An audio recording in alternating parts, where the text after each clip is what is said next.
Bom, para quem acompanhou o mais recente pronunciamento do Bolsonaro, o mais recente até agora que eu tenha assistido, aconteceu no dia 8 de abril, né? Vocês viram que o Bolsonaro deu uma mudada no tom do seu discurso, né? Mais umas 2 sessões de chinelada dos militares, acho que aí começa a ficar bom. Bolsonaro tem apaziguado o seu discurso, que da primeira vez que fez um pronunciamento sobre o coronavírus foi terraplanista, olavista, negacionista, mas aos poucos está melhorando. Falta muito ainda, mas está melhorando. Mas, como não poderia ser diferente, ele sempre tem que dar uma canelada, né? Sempre dá uma mancada. E agora, né, para não dar tanto o braço a torcer, ele está insistindo nesse lance de cloroquina, como se fosse uma cura milagrosa para o tal do coronavírus. Só que assim, é um debate de saúde, né? Um debate quase que farmacêutico, um debate sério, para o qual o Bolsonaro não tem preparo para opinar, né? Você tomar ou não cloroquina, isso independe da sua vontade ou da vontade do Bolsonaro. Tomar um remédio não é questão de opinião. Tomar ou não cloroquina depende, sobretudo e principalmente, primordialmente, do preceituário médico, né? Bom, enfim, eu vou passar neste vídeo aqui mais uma entrevista das outras que eu já vou aqui recorrentemente postar essas entrevistas que eu tô fazendo lá na Rádio Top FM no programa Radar RMC, no programa do qual eu faço parte, né, que é transmitido de segunda a sexta, das 11 à 1 da tarde, do qual eu faço parte da bancada. Nessa oportunidade a qual eu me refiro, e nessa entrevista que eu vou passar a seguir, a Valéria Monteiro que apresentou o Fantástico e o Jornal Nacional e também faz parte da bancada do programa Radar RMC. Nós entrevistamos o doutor Antônio Werneck, que lá de Petrópolis, no Rio de Janeiro, nos trouxe uma opinião científica a respeito dos efeitos da cloroquina, e eu também o indaguei sobre essa polêmica que virou uma discussão que é estritamente técnica, que é o uso de um medicamento ou não, né? Então não se trata de um time de futebol, eu sou a favor da cloroquina e um outro, não, eu sou contra a cloroquina. E aí a gente desenrolou esse papo durante essa entrevista aí que tá bem legal. Assista aí, na verdade, ouça a seguir. É um vídeo sem imagem, né? Mas eu vou reproduzir aqui a entrevista porque o conteúdo da mesma é muito bom, eu acredito. Valeu!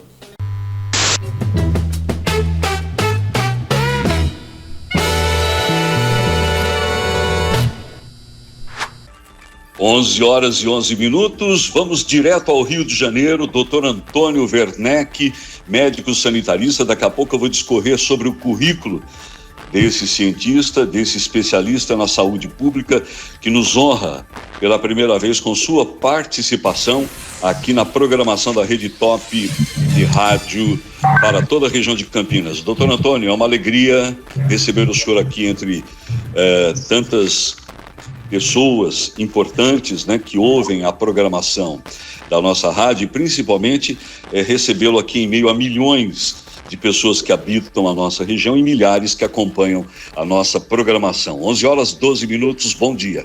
Bom dia Valéria, bom dia Dantas, estou à disposição, é um prazer também. 11h13, doutor Antônio Werneck, a Valéria vai cumprimentar o senhor e dirigir a sua pessoa a primeira pergunta, tendo em vista o tema que o traz aqui para a participação no Radar RMC da Rede Top. Valéria.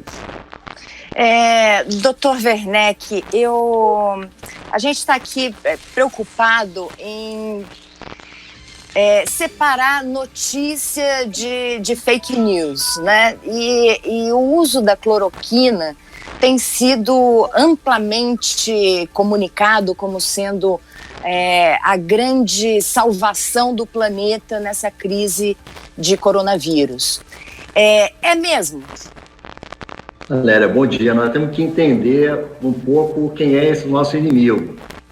Esse vírus, ele é de uma família que o mundo, a ciência, nós já conhecemos há muitos anos. E ele é chamado Covid-19 justamente porque ele foi descoberto, foi identificado, né, em pacientes no ano de 2019. esse novo aparecimento do Covid, né, na humanidade, já traz um vírus aprimorado. Né? Ele traz o que nós podemos chamar de um vírus que é um inimigo perfeito da humanidade, porque ele vem se preparando para atingir o corpo humano, essa máquina que todos nós, a ciência diz que é uma das mais perfeitas que existe, a máquina que é o nosso corpo humano. Ela faz tudo sem a gente precisar se preocupar, né? Você come, se alimenta, ele digere o seu alimento e te dá o nutriente. Seu coração bate o tempo inteiro sem você se preocupar com ele. Alguns movimentos são os movimentos da fala, são os movimentos que você controla. O resto tudo o corpo faz para você.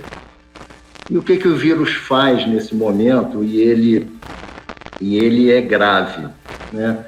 Ele tem uma capacidade de reprodução dentro do nosso corpo muito grande, maior e ágil. Ele se reproduz rapidamente assim que ele entra nas nossas vias aéreas, no nosso nariz, na nossa boca e a garganta. Ali ele já tem uma taxa de reprodução muito alta, diferente dos outros vírus que, quando chegam nesses lugares nossos, eles demoram ainda a se reproduzir. Ao fazer isso, esse nosso inimigo, né, ele causa que o nosso corpo reage contra ele, e reage com uma rapidez também muito grande. Então, se lembra que nós sempre conversamos com nossos filhos, nossas famílias, você está doente, está gripado, passam 2 dias, 1, 2, no terceiro dia que você usa o antibiótico, né? Terceiro, 4º dia de febre, você primeiro tem que deixar uma febrezinha. Nesse é mais difícil. A gravidade acontece logo no 2º dia. E essa nossa reação, que é uma reação que nós conhecemos como as reações dos glóbulos brancos, ela causa uma inflamação grande no pulmão. E primeiro foi essa a identificação na China, em dezembro e janeiro. O que se ficava preocupado era com a parte inflamatória do pulmão. O vírus se reproduzia, entrava no pulmão, se reproduzia, e tinha também o vírus e esses glóbulos brancos. Quer dizer, tinha o pus dentro do pulmão, como a gente fala coloquialmente. Então é uma reação inflamatória natural que o corpo faz para combater um inimigo que entrou em você, tá certo? Então, se a gente entender isso, nós temos que entender que nós temos os antibióticos que matam as bactérias, que se aproveitam desse momento de inflamação que tem ali. São bactérias que nós já temos muitas dentro de nós. Então, por isso, você está entrando com um antibiótico de eleição aí que foi escolhido, que é a azitromicina, para matar essas bactérias que aproveitaram aquele ambiente e estão se reproduzindo também. Estão ajudando, estão encontrando um ambiente para se reproduzir. Logo depois, o que nós teríamos que fazer como armas terapêuticas? Usar o anti-inflamatório, né? O anti-inflamatório foi testado vários tipos de anti-inflamatório. O mais potente, que todo mundo fala, é o corticoide, né? Certo. Esse corticoide, ele foi tentado usar, parece, e a gente tem essas informações um pouco retalhadas na China e pouco na Itália também. Esse corticoide, ele foi rejeitado, porque o corticoide de doses maciças também causam outras reações dentro do seu corpo que pioram a parte da infecção. Como seria o ibuprofeno, isso?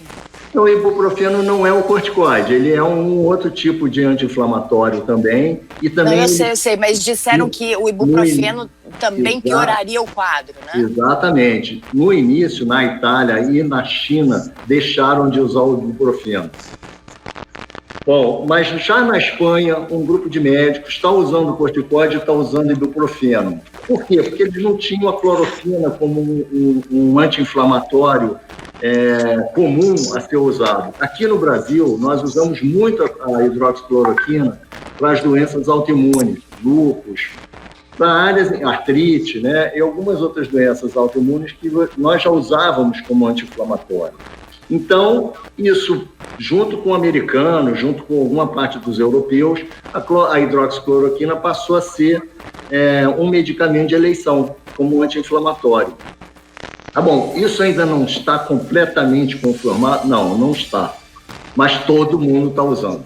Então, e está usando em diversos centros acadêmicos e de pesquisa, em hospitais de grande porte, como o Einstein, em São Paulo, o Sírio-Libanês, o Moinho de Ventos, lá no Rio Grande do Sul, em Porto Alegre, e o Hospital das Clínicas de Porto Alegre, o Hospital do Fundão do Rio de Janeiro. Quer dizer, você tem um grupo de grandes hospitais com especialistas que estão acompanhando o uso da cloroquina. O problema... inclusive... desculpe, mas inclusive os médicos, o doutor Davi... O IPE. O IPE de São Paulo. O infectologista de São Paulo.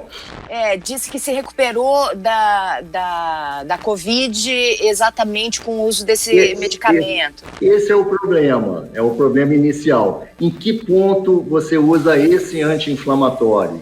Já que ele tem problemas também, ele causa algumas arritmias, alguns problemas cardíacos, mas que é normal. Não se preocupe, quando você tiver lúpus ou se tiver outro tipo de doença,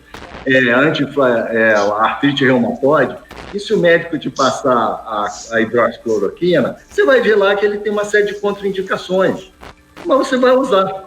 Como outros medicamentos, né, doutor? Como outros medicamentos. Você vai usar porque ele tem indicação anti-inflamatória potente.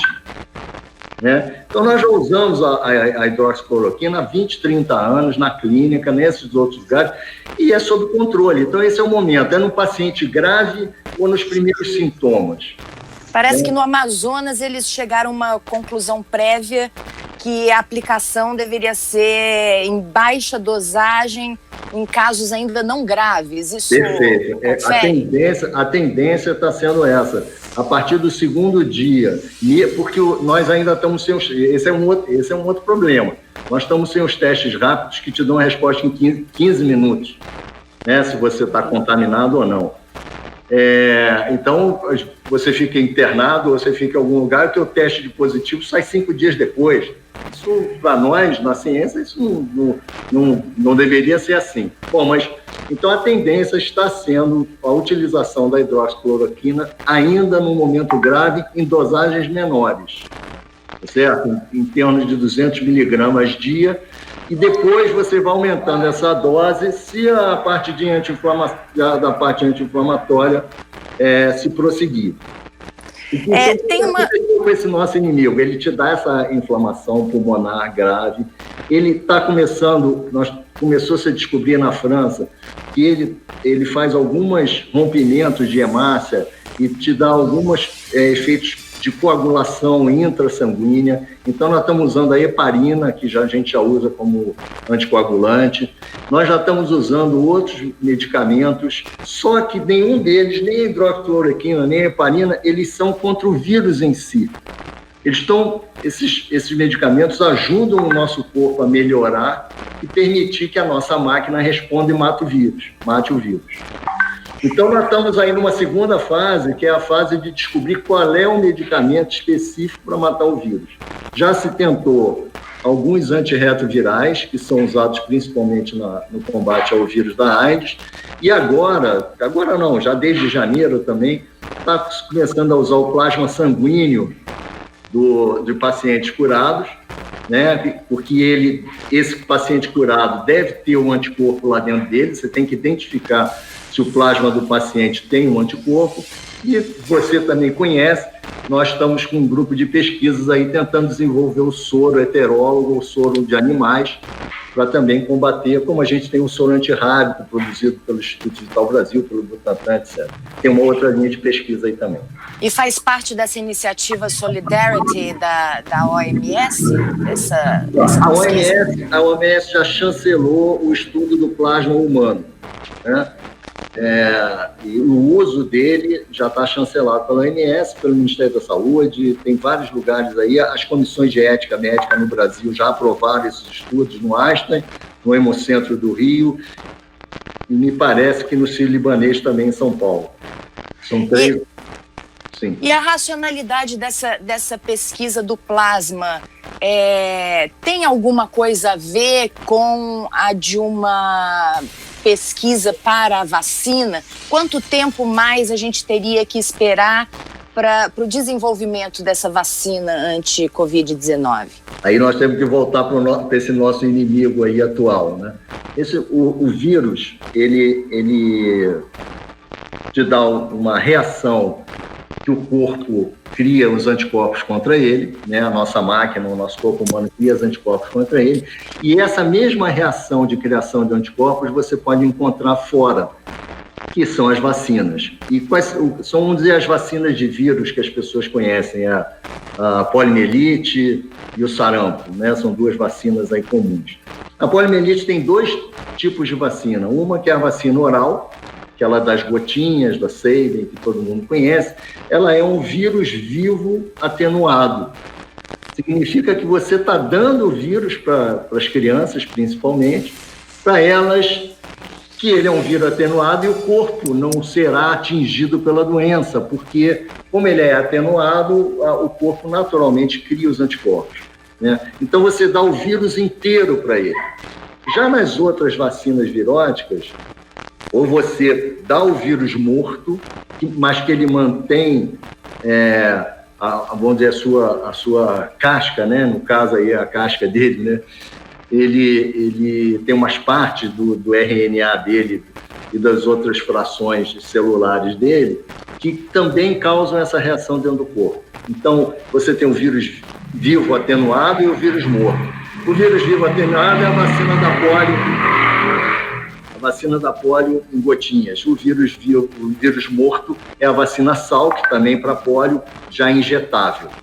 Então, são esses dois tipos. Então, nós estamos aí em dois processos. Tem grandes grupos, o grupo lá de São Paulo, da USP, Butantan, junto com o grupo de Israel, o grupo da Inglaterra e outros grupos, estão estudando as frações desse vírus. E outros centros de pesquisa, me parece o chinês, uma parte americana e o australiano, já estão mais avançados com o vírus integral. Então, o que você faz? Você vai ter que identificar em que momento esse vírus já não é tão letal para o corpo humano que você possa injetar para que ele crie esses anticorpos em você e seja vacina. Normalmente, Valéria, se o vírus for estável, se o vírus não causar algumas reações dentro dele que permita ele também se defender, porque a gente começa a tratar dele, ele começa a ter mutações lá dentro e ele começa a se defender porque ele não quer morrer, quer ficar vivo, né? Então, se o vírus for estável, é possível uma vacina em torno de 1 ano e meio, 2 anos. Essa é o desenvolvimento. Israel saiu com um anúncio a semana passada, publicou esse anúncio numa revista inglesa, dizendo que ele tinha acelerado os processos de separação celular do vírus, né, vamos dizer, dessa casca do vírus, uma fração do RNA dele, e que com isso ele conseguiria fazer esse antígeno. A vacina é um antígeno, chamado antígeno. Então, é uma expectativa.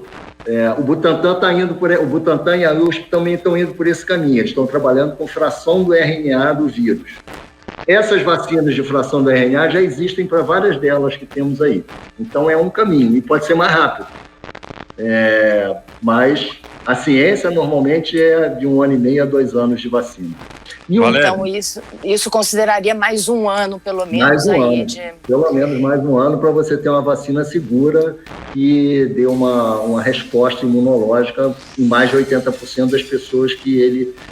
Porque a vacina também não... Tem vacina que você não chega a 100% de imunidade, né? Quer dizer, de cada 100 pessoas que você vacina, 80 conseguem ser imunes, né? Conseguem criar anticorpos, as outras 20 não. Ou uma quantidade de anticorpos muito pequena. Eu quero abrir aqui... boa da vacina. Eu quero abrir aqui, doutor, para os colegas também. Oi, Valéria, é o Cris aqui. Oi, Cris. Então, posso fazer a pergunta? Lógico, Tá me ouvindo bem? Tá me ouvindo bem? Então tá bom. O Dantas daqui a pouco tá chegando. Eu só vou fazer uma última pergunta antes do nosso intervalo, primeiro intervalo. Doutor Werneck, essa discussão sobre a cloroquina ganhou contornos políticos recentemente, né? E como se houvesse um movimento contrário ao uso da cloroquina em pacientes, quando a questão é muito mais complexa, segundo eu ouvia bastante atentamente a sua explanação. Então, assim, existe alguma contra-recomendação ou isso é só retórica? Uma retórica que não dá conta da complexidade da situação, que não é que alguém é a favor ou contra por motivos políticos ao uso da cloroquina, seja da VWIP ou Dória ou qualquer um que seja, mas que a cloroquina depende, como qualquer outro remédio, de prescrição médica, né? Isso está uma parte desse contexto que a gente vive, né? Você quer deixar a resposta para depois do intervalo, que são 11h30, a gente faz, mas...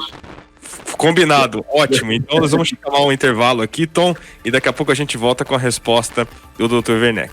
Tá bom. Rede top de informação permanente. Anticoronavírus, Covid-19. Lave as mãos. Siga as orientações das autoridades médicas. Se não precisar sair, fique em casa. Logo tudo vai passar. Unidos, venceremos mais essa.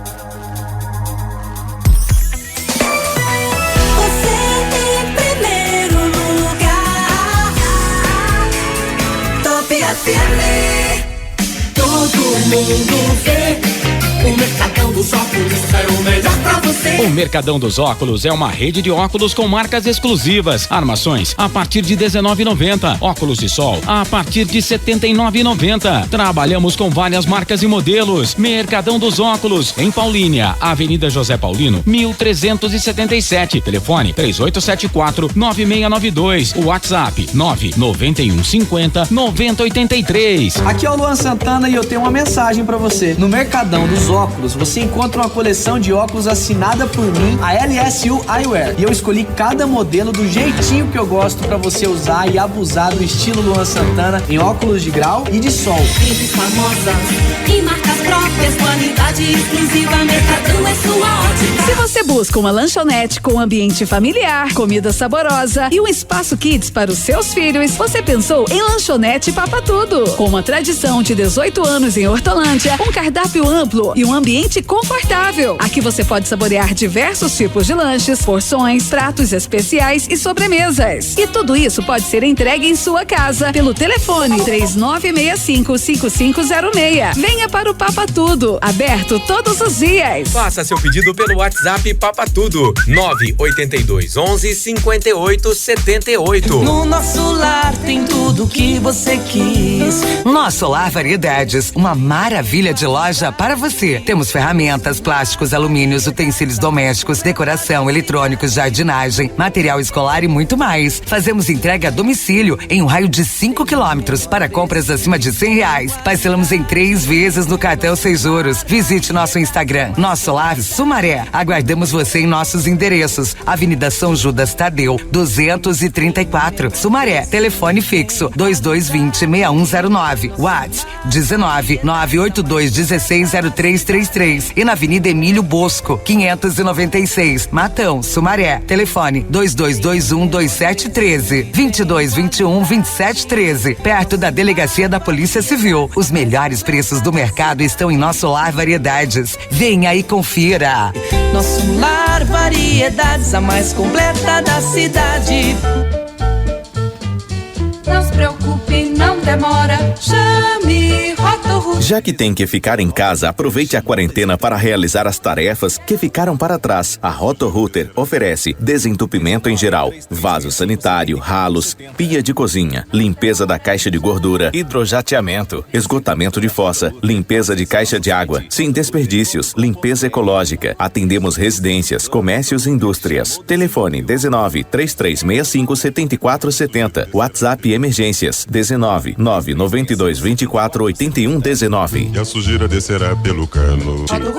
Seu óculos quebrou? E agora? O que você vai fazer nesse período de quarentena? Vai ficar sem óculos? Fale com a Oficina do Óculos. Buscamos na sua casa e consertamos para você. Fazemos todos os tipos de soldas e ajustes. Chame no Zap 98135-4427. Tem uma receita para trocar ou fazer outro óculos? 98135-4427. 3427. A Oficina do Óculos trabalha com as melhores marcas em armações, com preços promocionais. Trabalhamos também com lentes de contato colorida e de grau. Oficina do Óculos, 98135-4427. Você tem um supermercado, açougue, padaria, farmácia, disque lanches ou pizza. Precisa de motoboy para serviços de entrega?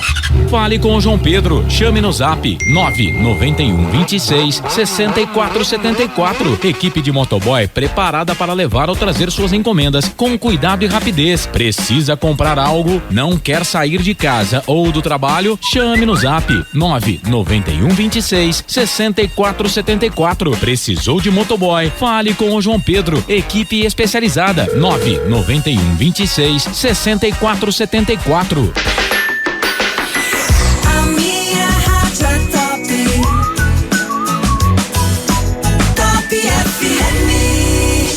O Rádio Digital trouxe em linha com você informação de qualidade, discutida e analisada em sintonia com sua opinião. Radar RMC, rede top de rádio. Direção, Alessandro Cecílio. Coordenação técnica, 11 horas e 35 minutos, precisamente o horário fuso de Brasília. Depois de ao começo do programa eu ter informado de maneira bastante aproximada o horário para vocês, desta vez informei a todos de maneira bastante precisa. Já percebi aqui que o Dantas retomou a sua conexão com a gente, vai poder participar também desta entrevista conduzida pela jornalista Valéria Monteiro com o Dr. Werneck, que está falando sobre a questão do coronavírus, em específico neste momento, mais especialmente sobre o uso da hidroxicloroquina. Doutor, tudo bem? Tudo bem. Então, eu tinha feito uma pergunta antes de chamarmos o intervalo a respeito desse fla-flu que virou essa discussão sobre a hidroxicloroquina, o que é um debate que deveria ser científico, né? Ou, portanto, então, menos acalorado, tornou-se quase que pelo menos é a sensação que passa pro público de que tem pessoas a favor da cloroquina e pessoas que são por motivos políticos contra. Faz sentido isso? Faz sentido essa discussão? Ou, no caso, o que me parece é que, na verdade, a pessoa tem que usar hidroxicloroquina não porque gosta ou porque tem opinião que tem que usar, mas a depender da orientação médica, né? Esse é um perigo. Se a discussão passa a ser uma discussão de defender um ponto de vista, né, acaba sendo que você pode ter uma automedicação e todo mundo começar a querer usar a cloroquina aí para não pegar o vírus. Isso não é verdade. Quer dizer, se você for por esse lado, você vai ver que a ciência busca a verdade e a ciência demora um pouco. As pessoas têm que ter um pouco de paciência porque não tem uma resposta definitiva de que a cloroquina, em que momento ela deve ser usada e por que naquele momento mais grave, ela combate a inflamação. Essa resposta não tem. O que nós já temos são as famosas experiências, né, de grupos de médicos, de grupos de hospitais, de grupos de pesquisa, que estão verificando uma boa reação contra a inflamação que o vírus causa no pulmão. Não é no rim, que ele também ataca, e as pessoas que estão na UTI, muitas vezes têm que fazer diálise. Não é no sangue que ele faz o rompimento e você tem anticoagulante. É a parte anti-inflamatória dentro do pulmão, que a cloroquina tem uma atuação muito grande. E por que as pessoas estão tendo que usar o ventilador, respirador, como se fala, mecânico aí? Porque fica tanto líquido e tanto vírus e tanto pus dentro do pulmão que o oxigênio não entra. Então você tem que usar um aparelho mecânico para jogar o ar, o oxigênio com pressão ali dentro e ele ultrapassar todos esses obstáculos e chegar no alvéolo para poder chegar no sangue. E as pessoas estão ficando 14 dias tendo que usar essa ventilação mecânica, né? Sim. Então, Mas não existe uma proibição, não existe uma proibição legal a cloroquina? Não existe assim? Não, está sendo usado Está sendo usado já. Né? A hidroxicloroquina. E agora, a partir de um mês de março, antes mesmo do Brasil, os primeiros casos do Brasil foi final de fevereiro, início de março, né? Antes mesmo do Brasil começar a ter casos, o paciente leve na Itália, na França, na Espanha, já estavam usando hidroxicloroquina a partir do segundo, terceiro dia. Perfeito. Lembra que esse período é muito pequeno ainda, nós estamos com um mês, né, de uso contínuo da hidroxicloroquina em vários pacientes, e nós não temos uma definição científica. Então fica um grupo querendo defender, vamos dizer, uma outra forma de distanciamento social, fala assim, não, pode tomar cloroquina porque isso resolve. Não é assim. Não é assim. Não é torcida, né, gente? Não é uma torcida. E também parece uma ameaça quando o ministro diz, não, se o médico quiser usar cloroquina no atendimento a um paciente, é só ele assinar uma autorização, sabendo dos riscos. Então, a gente que não é médico isso fica é uma com questão, medo de assumir esse risco, né? Isso é uma questão legal e uma questão do Código de Ética Médica. O médico, ele pode escrever e se responsabilizar pelo uso de qualquer medicamento naquela pessoa, independente daquele medicamento estar já comprovado. Ele pode fazer esse uso, né? Então ele vai assinar e vai se responsabilizar por esse uso. O que os médicos fazem? Eu sou médico, o que as pessoas fazem? Nós nos relacionamos com os nossos grupos de trabalho, nos grupos de pesquisa, as nossas academias da universidade onde você sai, acompanha isso. Uhum. E por que um colega resolveu usar a hidroxicloroquina? Não foi porque ele viu esse vírus e viu essa reação. A hidroxicloroquina já foi testada, já foi tentada nas outras viroses agora que nós tivemos. Na H1N1 ela foi tentada, na antiga SARS, na gripe aviária. Se usou também em pacientes a hidroxicloroquina e ela não teve efeito. E agora nessa, ela está tendo um grande efeito. Mas não é uma panaceia para a doença, né? Porque só ataca os efeitos no pulmão, é isso? Exatamente. Ela é um potente anti-inflamatório, diferente, com reações boas, diferente do corticoide, que foi usado também e foi largado, já tem um mês que não se usa mais corticoide, apesar de um grupo espanhol ainda estar usando o corticoide como uma parte experimental lá, e eles ainda não disseram seus resultados, se eles estão com bons resultados com o corticoide ou não. Né? E Dr. Werneck, como você lembrou, e se parou de usar o ibuprofeno. E se só quero... Desculpa, Valéria, mas quero informar que o Dantas já voltou aqui a nossa conexão, informar e ao mesmo tempo checar se ele já consegue nos escutar e participar aqui da nossa transmissão. Dantas, está na linha? 11h42. Esse é o Radar RMC pela rede Top de rádio para toda a região. Como o senhor e a senhora estão percebendo, nós temos aqui uma aula magna de conhecimento proferida por um especialista em saúde pública, que é o médico sanitarista, mestre em saúde pública, conselheiro do Conselho Regional de Medicina do Estado do Rio de Janeiro, o CREMERGE, diretor da Sociedade Brasileira de Higiene e Saúde Pública, SOBRASP, ex-diretor presidente do Instituto Vital Brasil. Nesse ponto, eu chamo a atenção dos senhores para a pandemia e para o pandemônio. Por quê? Porque nós estamos transformando a pandemia num pandemônio. Porque nós temos santos e pecadores nessa história, e demônios e anjos, né? Por isso talvez não é a expressão adequada com relação ao pandemônio, não seja esse o significado, mas podemos apropriar. Então estamos transformando uma doença cuidada por médicos da capacidade deste que fala conosco em uma briga de torcida tipo Fla-Flu.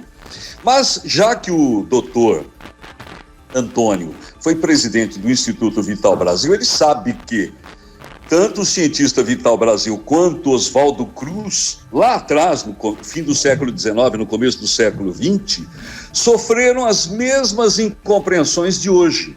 Quando a política, o emocional se sobrepôs à ciência.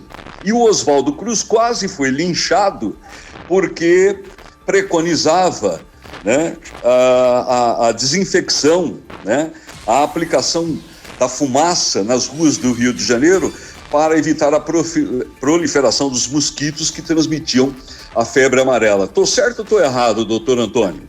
Tá certo, foi chamada a revolta da vacina, porque transformaram a vacina em obrigatória, né? Na época era a vacina da varíola, né?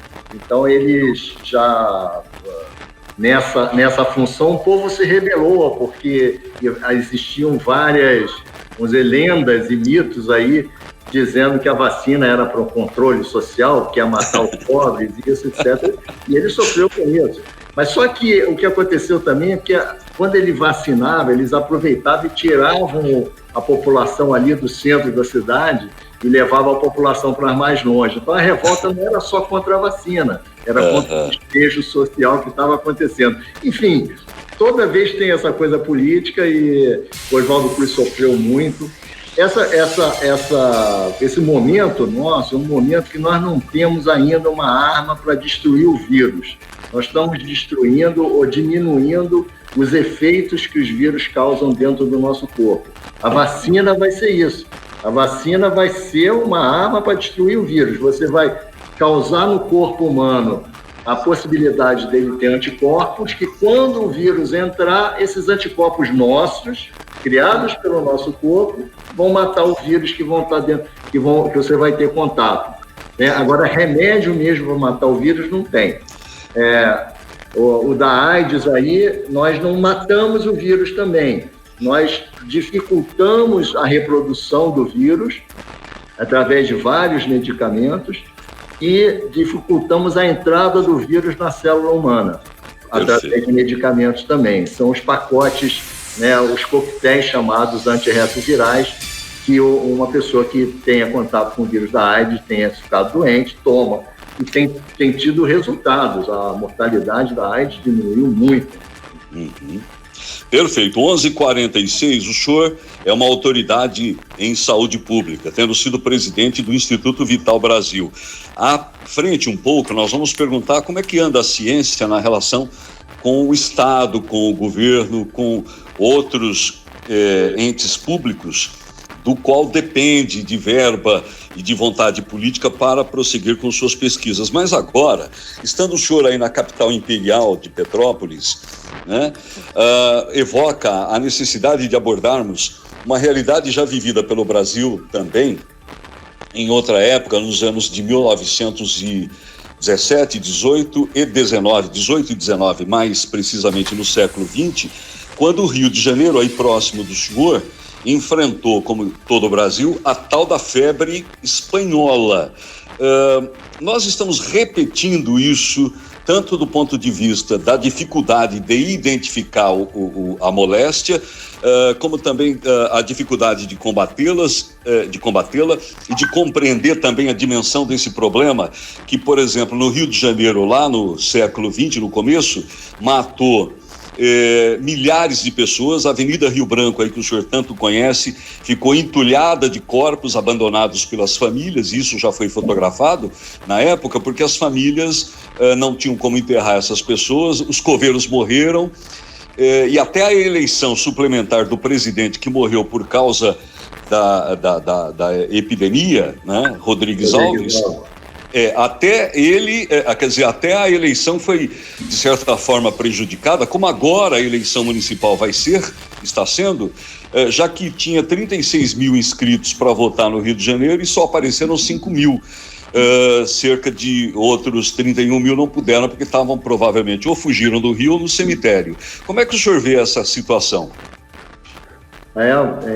Você tem que citar aqui também em Petrópolis, o próprio Oswaldo Cruz, ele morre nessa época aqui em Petrópolis, nesse decênio aí, como prefeito interventor em Petrópolis. Ele tinha sido nomeado pela pelo governo da época, da província da época, como prefeito em Petrópolis, e morre aqui em Petrópolis, não da doença, não da febre amarela, mas ele morre de outros acometimentos, inclusive uma pneumonia, doenças renais, etc, etc.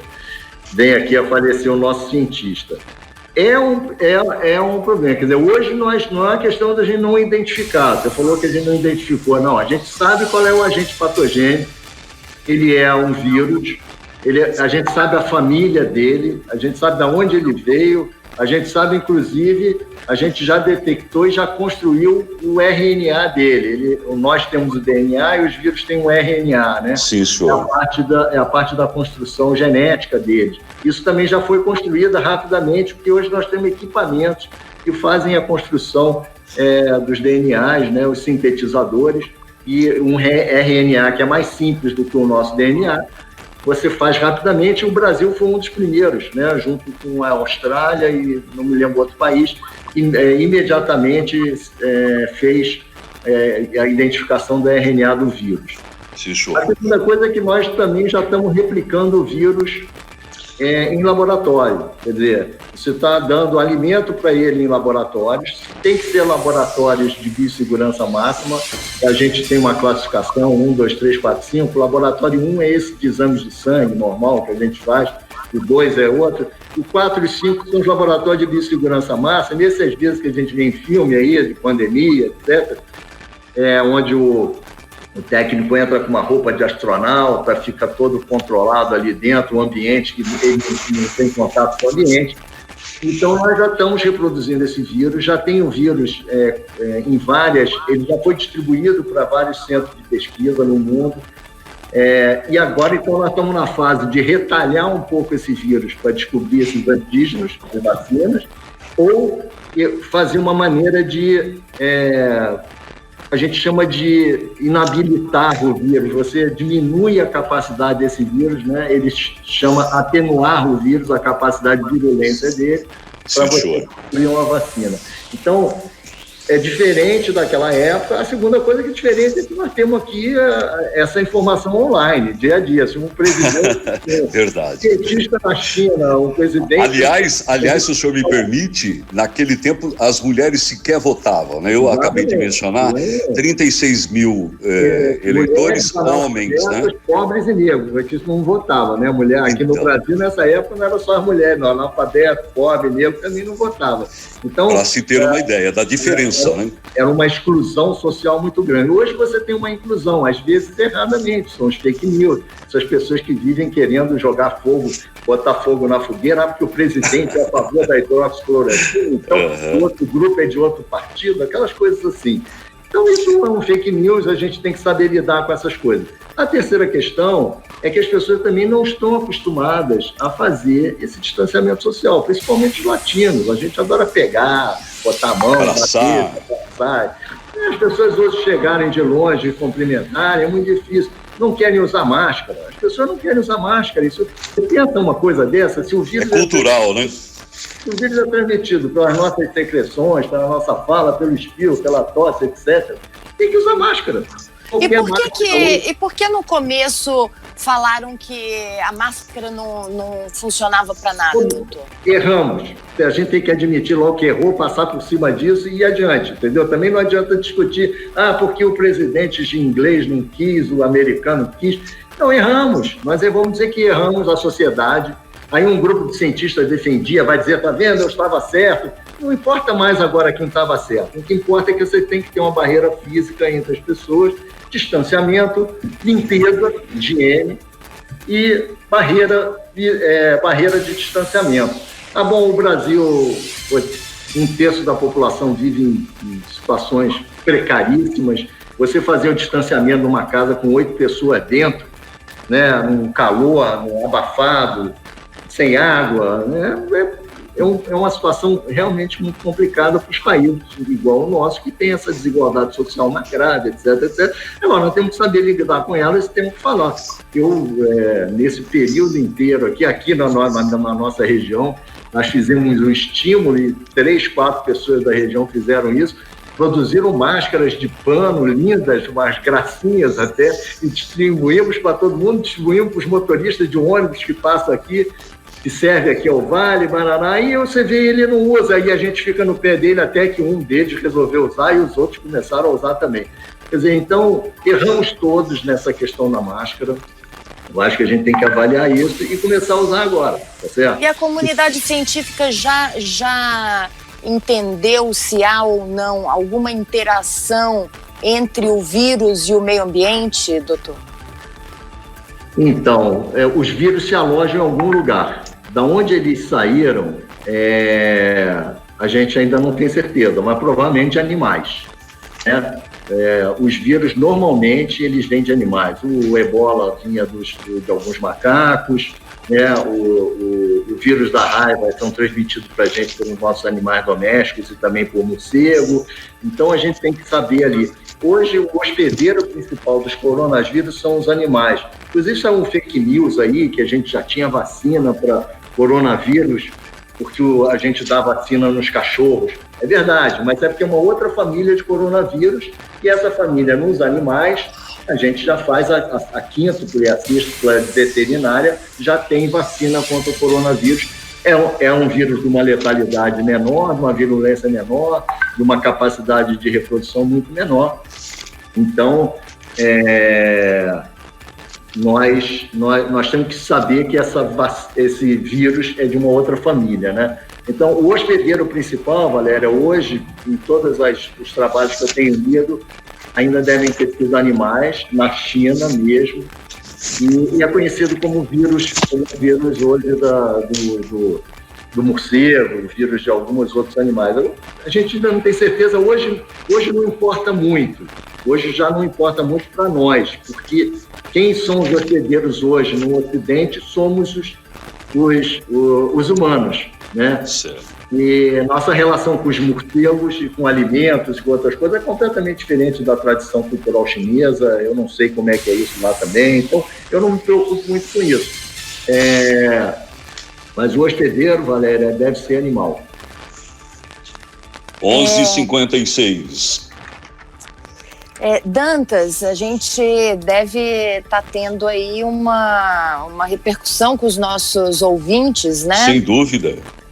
Tanto é que quando alguém com a competência do doutor Antônio Werneck fala e com a sua experiência de jornalista internacional, o que acontece? Nós saímos do ar. O Cris pensou que era até um problema técnico, mas não foi. Eu me recolhi ao silêncio porque a gente aprende num momento como esse e permite que a pessoa se expresse o quanto possa, para que as pessoas apreendam o máximo de conhecimento, e nesse momento milhares delas estão aprendendo com o doutor Antônio Werneck e inclusive colegas dele, médicos, cientistas aqui da Unicamp, acompanhando a nossa programação extraordinária e extraindo conhecimento, né, informação de qualidade com esse cientista que nos honra com a sua presença como ex-presidente do Instituto Vital Brasil, que não é pouco.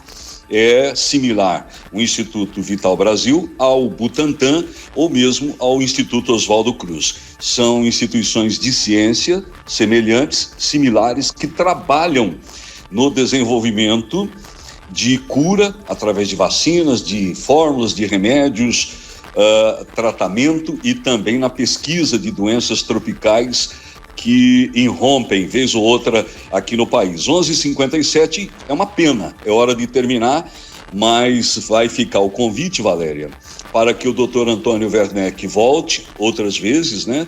Doutor Antônio, o senhor tem aqui as portas abertas e a Valéria vai encerrar aí com o senhor para que possamos prosseguir com o programa na manhã de hoje. Daqui a pouco trazer, já no começo da tarde, a entrevista do doutor Jorge Lima, que vai falar de um tempo em que Campinas quase acabou. Valéria. Doutor Antônio Werneck, muito obrigada em nome do nosso time aqui do Radar RMC e da Rádio Top FM. Eu fico muito feliz com a sua participação e em breve gostaria que voltasse, porque o Dantas gosta de encher minha bola, sabe? Mas ele é um cara muito preparadíssimo e ele tocou num assunto aí, um assunto mais amplo, sobre políticas de incentivo à pesquisa no Brasil, que são é um assunto muito importante e vital.